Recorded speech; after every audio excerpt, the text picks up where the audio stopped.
এতটুকু জানি যারা মারা গেছে তারা কোনো নির্দিষ্ট দলের কারো সন্তান নয়। বুলেট যখন একটি বাসায় এসে মা তার সন্তানকে ঘুম পাড়িয়ে বারান্দায় এসেছেন, তাকে হত্যা করেছে একটি বুলেট, সে বুলেট জিজ্ঞেস করেনি আপনি কোন দল করেন।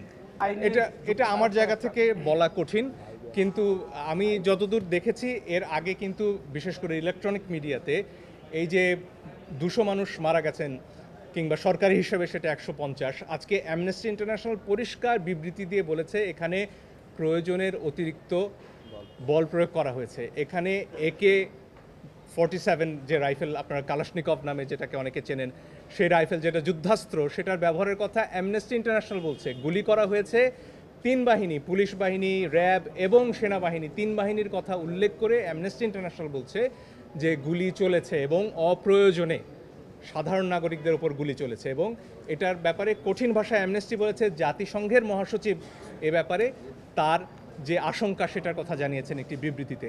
ফলে আমরা যে কথাগুলো আসলে আদালতে বলেছি এটা আন্তর্জাতিক অঙ্গনেও ধ্বনিত প্রতিধ্বনিত হচ্ছে, ফলে এটা নতুন কোনো কথা নয়।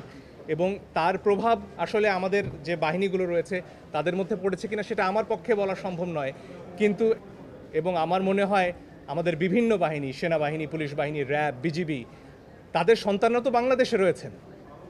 তাদের সন্তানরা কি এই যে হুমকি প্রত্যেক নাগরিকের বিরুদ্ধে, যে বাসায়ও নিরাপদ নয়, তাদের ক্ষেত্রে কি এই হুমকিটা কার্যকর নয়?